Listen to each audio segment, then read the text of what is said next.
সকলেই ছোটবেলায় সহজ পাঠ পড়েছি, তাই না? রবি ঠাকুরের সহজ পাঠ। সেই সহজ পাঠের একটি কবিতা, যেটি আমাদের সকলেরই খুব প্রিয় কবিতা। একদিন রাতে আমি স্বপ্ন দেখিনু। একদিন রাতে আমি স্বপ্ন দেখিনু, চেয়ে দেখো বলে যেন বিনু। চেয়ে দেখি ঠোকাঠুকি বড়দা করিতে, কলিকাতা চলিয়াছে নড়িতে নড়িতে। ইটে গড়া গন্ডার বাড়িগুলো সোজা, চলিয়াছে দুদ্দার জানালা দরজা। রাস্তা চলেছে যত অজগর সাপ, পিঠে তার টঙ্গার ধাপ। বাজার সব নামে আর উঠে, ছাদের গায়েতে ছাদ মরে মাথা কুটে। হাওড়ার ব্রিজ চলে মস্ত সে বিছে, হ্যারিসনের রোড চলে তার পিছে পিছে।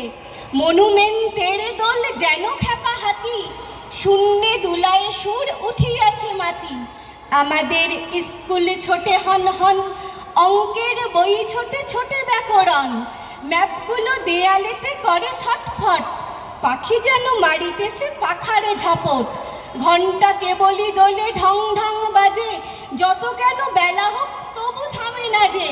লক্ষ লক্ষ লোক বলে থামো থামো, কোথা হতে কোথা যাবে একই পাগলামো। কলিকাতা শোনে না কো চলার খেয়ালে, নৃত্যের নেশা তার স্তম্ভে দেয়ালে। আমি মনে মনে ভাবি চিন্তা তো নাই, কলিকাতা যাক না কো সোজা বোম্বাই। কলিকাতা যাক না কো সোজা বোম্বাই। দিল্লি লাহোরে যাক যাক না আগ্রা, মাথায় পাগড়ি দেব পায়েতে নাগরা। কিংবা সে যদি আজ বিলাতেই ছোটে, ইংরেজ হবে সবে হ্যাট বুট কোটে। কিসের শব্দে ঘুম ভেঙে গেল যেই, দেখি কলিকাতা আছে কলিকাতাতেই। দেখি কলিকাতা আছে কলিকাতাতেই।